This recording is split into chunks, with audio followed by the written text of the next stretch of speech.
Começa agora o programa que traz informação de uma forma leve e agradável. O Conversa Franca está no ar. Com Dora Bomilca.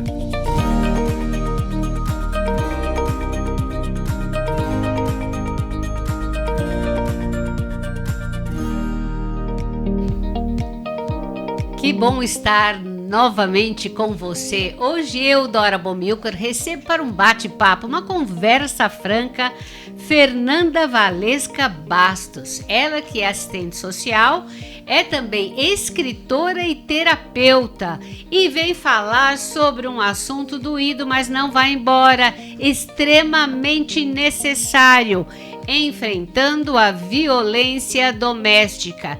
E hoje tem prêmio, pois é, o prêmio é da nossa entrevistada de hoje, do Éden A. Cruz, uma reflexão teológica e social sobre a violência doméstica. Você quer ganhar? Então participe do programa de hoje. Você pode responder a uma das nossas duas perguntas. Onde uma vítima pode buscar ajuda com segurança? Ou como familiares e amigos podem oferecer apoio? Você pode participar através do 011 97418 1456 ou através do nosso canal no YouTube. Tema: Enfrentando a Violência Doméstica. O Conversa Franca começa agora. Participe do programa Conversa Franca com Dora Bomilca. Sugira temas e dê sua opinião. Envie um e-mail para ouvinte@transmundial.org.br ou pelo WhatsApp 11 9 7418 1456.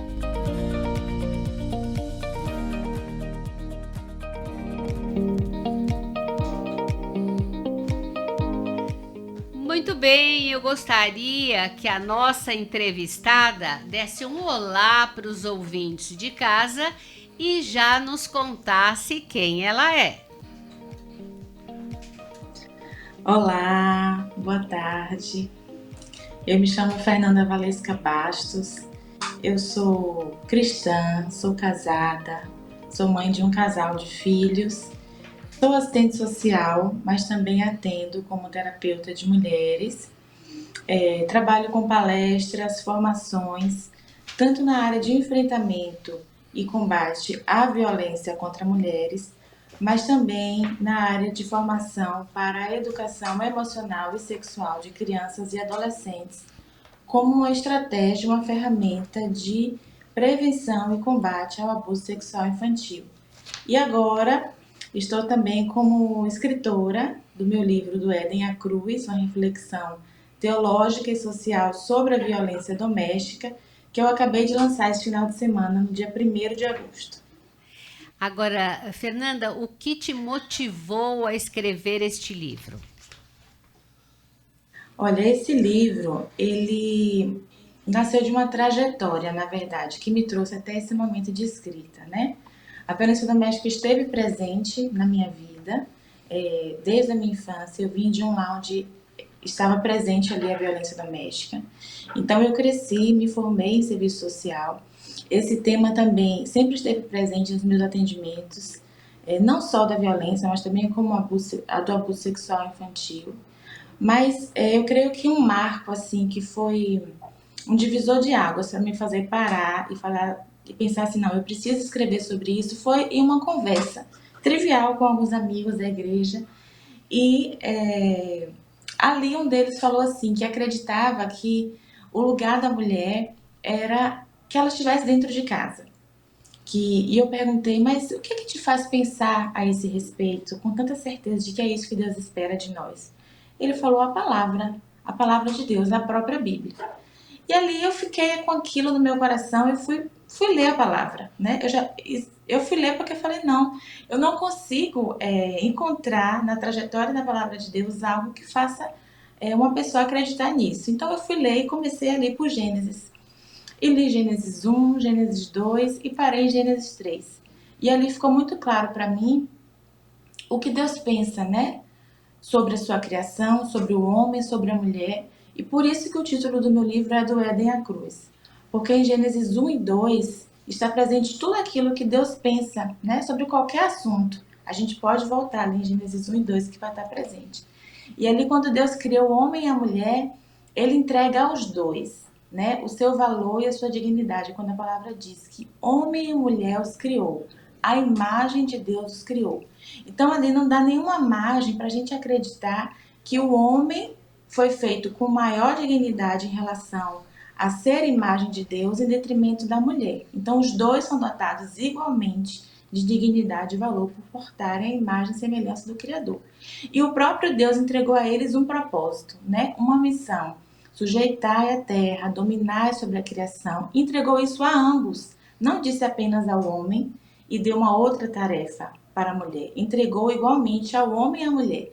E a partir de Gênesis 3, com a queda, com a entrada do pecado no mundo, é que as consequências vieram trazendo subjugação, trazendo violência, abuso e todo o mal nas relações que nós vemos hoje, né? Porque nós vivemos hoje numa relação em um mundo, em uma sociedade profundamente marcado pelos efeitos de Gênesis 3. Então, é a partir disso que me veio essa motivação de escrever sobre esse tema, por acreditar que crenças como essa reforçam o papel e o lugar da mulher nas relações, muitas vezes fazendo-as crer que Deus espera que elas estejam nesse lugar de violência e de abuso como prova de fidelidade e de crença por Ele. Agora, como identificar os primeiros sinais de violência doméstica? Olha, a violência doméstica, eu gosto de pensar nela como um fruto. Vamos pensar nela como uma maçã. Então, a parte visível que a gente vê e percebe seriam os tipos de violência existentes, né? Seria a casca da maçã. Mas o fruto, ele nasce de uma semente. E a semente que origina essas violências é o controle, a dominação de um sobre o outro. Então, o agressor exerce domínio e poder sobre aquela mulher. Então, conflitos de casais, eles são comuns em qualquer tipo de relação. Mas à medida em que, por exemplo, uma pergunta, uma sugestão deixa de ser algo pontual, né? Uma discordância deixa de ser algo pontual e passa a ser algo como forma de exercer controle e domínio sobre o outro, esse deve ligar em nós um sinal de alerta. Por exemplo, essa mulher numa relação, ela tem liberdade para discordar da opinião do esposo? Ela tem liberdade para falar aquilo que ela pensa? Ela tem autonomia financeira sobre o seu dinheiro? Ela tem conhecimento sobre as finanças da casa? Ela tem autonomia sobre as escolhas referentes à amizade que ela tem, os relacionamentos com os próprios familiares muitas vezes? Então, esse tipo de pergunta vai direcionar até que ponto as escolhas que ela tem ou que ela deixa de ter são motivadas por uma autonomia ou por um controle e poder que é exercido sobre ela e que, por consequência, vai influenciar suas atitudes. Então, a melhor forma de identificar é saber se é um controle e um domínio como forma de manipular, de oprimir, né, de manter aquela mulher não em liberdade, mas sob a vontade e o desejo exclusivo do outro. Agora, por que muitas vítimas permanecem em relacionamentos abusivos? Olha, Dora, essa resposta ela não é tão simples, porque são inúmeros, né, e variados os motivos que mantêm uma mulher em uma situação de violência. Eu posso citar aqui alguns deles, né? Por exemplo, a dependência emocional hoje, ela é um dos principais motivos que mantém essa mulher em uma situação de violência. Mas não apenas ela, a dependência financeira também, né? Muitas vezes essa mulher ela perde a autonomia financeira quando ela casa. Muitas vezes ela deixa de trabalhar para se dedicar exclusivamente ao lar, as finanças delas ficam sem autonomia, então ela se dedica exclusivamente ao marido, aos filhos, ela deixa a profissão de lado, deixa os estudos de lado. E quando ela se dá conta que ela se percebe dentro de uma situação de violência, ela não sabe mais como recomeçar, como se reintegrar no mercado de trabalho após tantos anos fora em dedicação a essa família. Mas também o medo, né? No ambiente cristão, muitas vezes, eu penso que a vergonha de, por exemplo, se sentir fracassada por se ver diante de uma situação de um lar que não é aquilo que muitas vezes se espera de uma família cristã. Então existe um peso muito grande sobre as mulheres cristãs, né? A mulher sábia, ela edifica a sua casa, como se a responsabilidade por essa edificação, por esse casamento funcionar, fosse exclusivamente dela. Então, são variados os contextos e, em muitos casos, são todos esses presentes ali, dificultando para que essa mulher tenha a atitude de romper o ciclo de violência. E quais são as formas de violência além da agressão física? A agressão física ela é a mais fácil de ser identificada, né? Acredito que não fica dúvida quando uma mulher é espancada, é enforcada, enfim. Mas a lei ela vai nomear hoje, a partir desse ano, 6 tipos de violência. A princípio seria física, patrimonial, moral, psicológica e sexual. Só que a partir desse ano, no mês de abril, foi incluído na Lei Maria da Penha a violência vicária também, né? Que é quando o agressor maltrata ou até mesmo mata pessoas ou animais de estimação, por exemplo, dessa mulher, como forma de fazer essa mulher sofrer, conduzir essa mulher ao sofrimento. Então, a violência vicária entra como uma 6ª forma de violência contra a mulher a partir desse ano. Quer dizer que fazendo mal para um animalzinho de estimação. É isso? Que Exatamente. É um tipo de Muitas violência. vezes, isso, fazendo mal para um animal de estimação, maltratando os filhos, familiares ou amigos, né? Provocando o sofrimento indireto para aquela mulher. Uma forma que ficou bem clara, bem explícita para a sociedade desse tipo de violência foi aquele caso daquele rapaz que matou os 2 filhos e depois se matou, né? Como forma de... Ele puniu aquela mulher indiretamente. Então, ele disse que aquilo ele fez por amor, né? Mas o amor não mata. Então, ele puniu aquela mulher, ele cometeu violência vicária no momento em que ele matou seus 2 filhos com aquela mulher e trouxe sobre aquela mulher um sofrimento extremo, né? Como forma de punição pela separação do casal. Uau! Muito bem, amigos, ouvintes, hoje o tema é Enfrentando a Violência Doméstica e nós entrevistamos Fernanda Valesca, ela que é palestrante, é terapeuta, assistente social e escritora. E é o livro dela que nós vamos hoje, através do nosso concurso cultural, talvez dar a você, mas para isso você precisa participar. Você pode comentar o tema, você pode fazer uma pergunta para Fernanda ou ainda responder a uma das nossas 2 perguntas, que é: onde uma vítima pode buscar ajuda com segurança? Como familiares e amigos podem oferecer apoio? Você pode dar a sua participação através do 0 operadora 11 97418 1456 ou através do nosso canal no YouTube. Quem sabe você pode também dar esse livro para alguém. Por isso, participe do nosso programa hoje. Como a violência doméstica afeta a autoestima da vítima, Fernanda? Olha, a violência doméstica, né, na sua característica da violência psicológica, ela é muito difícil de ser identificada, mas ela afeta significativamente a autoestima dessa mulher, porque ela vem de forma gradual, com pequenas humilhações, né? Com brincadeiras, às vezes disfarçadas, críticas, desmerecimentos, brincadeiras que diminuem aquela mulher, humilhações, manipulações. Então, essa mulher, muitas vezes, ela vai perdendo a percepção de si mesma e ela começa a se olhar, a se perceber através do olhar do seu agressor. Então, isso diminui quem ela é e a forma como ela mesma se vê. E qual o papel assim da família para acolher diante desse caso de violência? Da família. Olha, Dora, eu diria que depende muito da família, sabe? Em muitos casos, a mulher, quando se vê vítima de violência doméstica, ela já se vê também afastada dos seus familiares.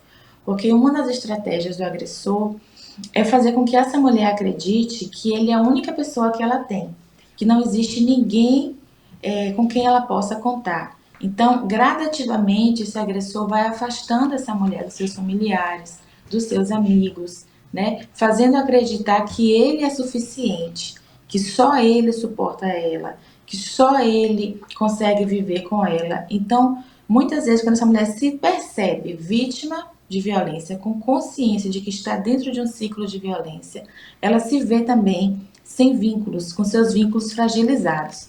Então, a melhor forma que essa família pode inicialmente auxiliar uma mulher que esteja nesse contexto em que eu acabei de falar é se mostrando disponível, né? Às vezes a família também se afasta porque percebe a violência que o familiar está vivendo, tentou alertar essa mulher em alguns momentos, mas essa mulher não deu ouvidos, né? Escolheu por permanecer com esse homem. Então, às vezes a própria família se afasta, até como forma de se preservar emocionalmente, para não ver aquele familiar em tamanho sofrimento. Mas assim, mostrar-se disponível. E uma vez que essa mulher procurar essa família, novamente, fizer esse movimento gradual em busca de apoio e de suporte, não julgar, não condenar, não oferecer receitas prontas, né? Porque ninguém está no lugar do outro, ninguém sabe os motivos de se estar com aquela pessoa. Então, oferecer acolhimento, oferecer apoio e se mostrar disponível para aquilo que aquela pessoa vítima de violência comunica que é a necessidade dela naquele momento. Às vezes, a família não vai ter capacidade de dar um suporte emocional, mas pode dar um suporte financeiro, pode dar um suporte com as crianças. Então, cada família vai ser capaz de compreender dentro da sua dinâmica aquilo que é possível oferecer de apoio para aquela vítima. Muito bem, você pode participar e levar o livro da nossa entrevistada, do Éden à Cruz, uma reflexão teológica e social sobre a violência doméstica, um livro da Fernanda Valesca Bastos. E eu quero perguntar para o Cacá Rodrigues, que está aqui do meu lado. E aí, Cacá, temos alguma participação? Oi, Dora, boa tarde para o ouvinte RTM. Temos sim, a Mariana Velasco está em Cuiabá, Mato Grosso. Ela pergunta o seguinte para a convidada, para a nossa querida Fernanda, que a pergunta dela é: como identificar a mulher que sofre abuso e como ajudá-la a reconhecer que é vítima desse abuso? Acho que você já deu essa resposta, mas seria legal que você pudesse dar uma resumida para que a nossa ouvinte tenha esse conhecimento. Quais são os sinais e como mostrar para ela, fazer com que ela reconheça que ela vem sofrendo abuso? Certo. Olha, eu acho que quando a violência ela é física, né, ela aparece de cara, então fica mais fácil, não deixa dúvidas, né? Seja para o amigo, seja para a família, seja para aquelas pessoas que estão próximas a essa mulher. Algo de errado está acontecendo.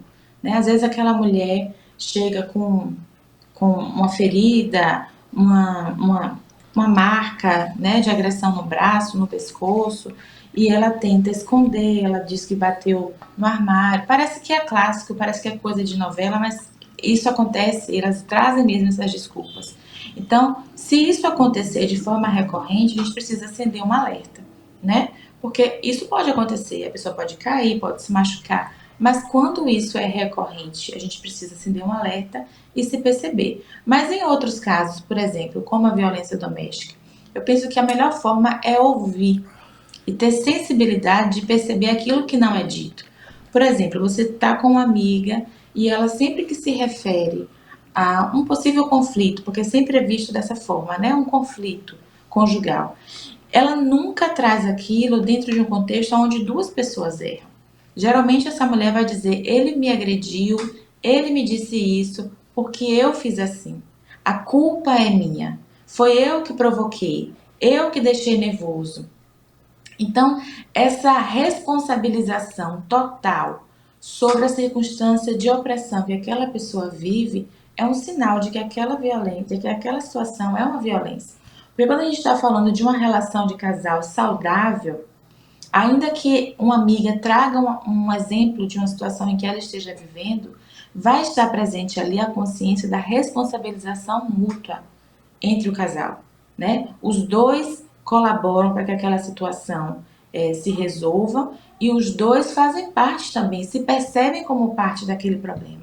A partir do momento em que apenas uma pessoa é responsabilizada, né, pela atitude do outro e apenas aquela pessoa é tida como a responsável por resolver aquela situação, tem que também acender um alerta, porque pode ser uma pessoa que está ali se vendo como responsável de um problema que está para além dela, né? A violência do outro é sempre uma escolha do outro.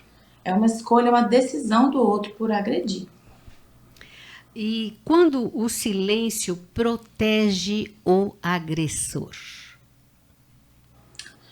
Olha, o silêncio, eu diria que é a maior estratégia, né, que esse agressor utiliza para permanecer agredindo essa mulher.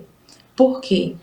É um tema delicado. Ninguém quer dizer que o seu casamento não é o que aparenta ser. Ninguém quer falar para o outro dos seus fracassos, né? Porque aparece como um fracasso, porque é muitas vezes responsabilizado a mulher por estar vivendo aquela situação. Então, quando a gente não fala sobre isso, a capacidade de quem está vivendo aquilo, de reconhecer que se encontra em um ciclo de violência, ela é muito menor, ou até inexistente. Então, por isso que nós não podemos silenciar sobre esse tema. Ainda que eu não viva essa realidade na minha casa, ainda que você, ouvinte, não viva essa realidade na sua casa, mas se você não se informa, você não vai saber que aquela realidade de uma pessoa próxima, uma pessoa no seu trabalho, uma pessoa na sua igreja, uma pessoa na sua família é uma realidade de violência doméstica. Logo, você não vai falar sobre isso, você não vai nomear isso como tal. Por consequência, esse agressor nunca vai ser identificado como tal. Ele não vai ser percebido como um agressor. E por isso, ele não vai sair dessa situação, a mulher não vai sair desse ciclo de violência e esse ciclo vai continuar. Então, escolher por não falar, escolher por não buscar a informação, é uma forma de silenciar esse respeito e, por consequência, perpetuar a violência na vida daquela mulher que passa por isso. Agora, Fernanda, como a fé pode contribuir para a recuperação da vítima? Olha, Dora, hoje nós avançamos muito em termos de políticas públicas e de serviços especializados de atendimento à mulher, né? A Lei Maria da Penha, ela veio para ampliar, né? Para nomear, mas também para ampliar as formas de combate a essa violência, as formas de enfrentar e de prevenir. Mas a fé, ela ocupa um espaço no coração da pessoa que política pública nenhuma vai ser capaz de alcançar, né? A capacidade de vislumbrar horizontes, de recomeçar, de ver possibilidades aonde o caos da violência instaurado nos rouba essa capacidade, a política pública não vai te oferecer isso. Mas à medida em que você crê, em que você tem um Deus que olha para você e diz quem você é, e diz para você que essa situação não define quem você é, mas que você é definido por aquilo que Ele fez por você na cruz, pela obra completa dele ali na cruz do Calvário. Essa mulher tem a sua identidade fortalecida, devolvida, e com isso ela encontra ferramentas para romper esse ciclo, mas também para recomeçar uma nova história, não mais de um lugar de dor, mas de um lugar sabendo quem ela é, filha amada de Deus. E isso só a fé em Cristo é capaz de nos fazer, é capaz de nos entregar, na verdade. O que a política pública, o que a denúncia, a medida protetiva não vai oferecer. Então, quando eu digo isso, eu não digo que essas outras ferramentas não são necessárias e não devem ser acessadas, mas elas não têm essa capacidade de completude, de devolver à mulher identidade e propósito, como a fé em Cristo é capaz de nos entregar. E que orientações você daria a uma mulher que deseja pedir ajuda? Olha, primeiro, se você já tem certeza que você vive a violência doméstica, converse com alguém. Converse com alguém de confiança. Né? Se você desconfia, você pensa assim, mas ele nunca me bateu, ele nunca me agrediu, ele nunca encostou em mim, mas você sempre está numa situação de medo, né? De falta de liberdade, de falta de autonomia, você percebe que algo não está bem, que não é só um conflito, que não é só um desgaste pontual. Você precisa se informar, você precisa ler. Inclusive, foi por isso também que eu escrevi esse livro, né? Como forma de trazer informação. Mas não só isso. Você precisa ter informações práticas. Não confronte o seu agressor, né? Procure orientações na Defensoria Pública. Se você já vive uma situação de violência doméstica, que você está em risco, você percebe que a sua vida corre perigo, procure as delegacias especializadas, né, de atendimento à mulher, a DEAN. Mas se na sua cidade não tem, procure a delegacia mais próxima, procure um CREAS, procure um CRAS para se informar sobre quais medidas você pode tomar para se proteger e romper esse ciclo de violência. E as igrejas? Como que as igrejas podem acolher as vítimas de violência doméstica? Eu penso que o primeiro passo para que as igrejas consigam fazer isso é superar o lugar de boa intenção. Porque muitas vezes tem uma liderança com uma boa intenção, né, de ajudar, de contribuir de alguma forma, mas a boa intenção, sem a informação e sem a capacitação, ela não avança muito em ações práticas de fortalecimento dessa mulher. Então, busque informações, não tenha medo de ler a respeito disso, né? Não tenha medo de se inteirar sobre essas temáticas, não tenha medo de falar sobre isso. A igreja precisa saber identificar essas realidades, para ser capaz de oferecer ferramenta a uma realidade concreta. Eu só consigo oferecer ferramenta para um problema quando eu conheço esse problema. Então eu diria, se informe, né? Não esteja pronto a ouvir, como a palavra nos orienta, né? Estejamos sempre prontos a ouvir, tardio a falar.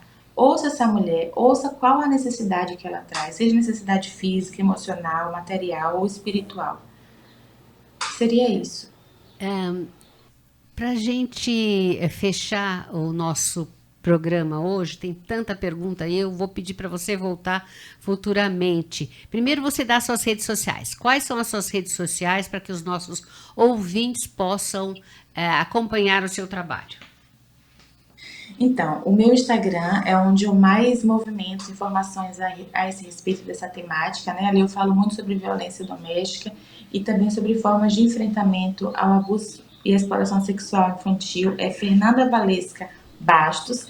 Também é o mesmo do YouTube, @Fernanda Valesca Bastos. Essas são as principais redes sociais que eu utilizo atualmente.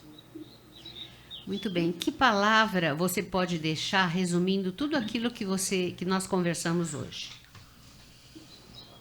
Olha, eu diria para as igrejas, né? Se informem, leiam a respeito dessa temática, levem informações para a liderança, falem sobre isso nos púlpitos, falem sobre uma masculinidade saudável, sobre uma feminilidade que corresponda àquilo que de verdade a palavra fala. E, acima de tudo, eu quero falar para a vítima que essa situação não precisa lhe definir. Você é amada de Deus. Deus tem pensamentos de paz a seu respeito e não de mal. Nele você pode viver um futuro e uma esperança não marcada pela violência, mas pelos planos de paz que Ele tem para você. Muito obrigada, Fernanda. Muito obrigada por participar do programa Conversa Franca. Que bom recebê-la. Você vai voltar, já falo para os ouvintes, ela Obrigada. Estará aqui novamente falando um pouco mais sobre esse assunto e um assunto que também não é muito bom de ouvir, mas necessário, que é sobre o feminicídio. Bom, eu, Dora Bomilcar, já me despeço com muitas e muitas saudades. A produção deste programa contou com a participação da Michele Gomes, da Karina, na mesa de som o Cacá Rodrigues e no corte de câmeras, Eliakim Rodrigues também. E nós ficamos por aqui. Até o próximo Conversa Franca.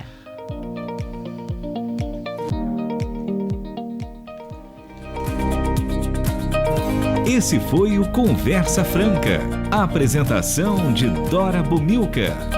Realização Transmundial. Para ouvir este e outros programas, acesse o site transmundial.org.br/Conversa Franca.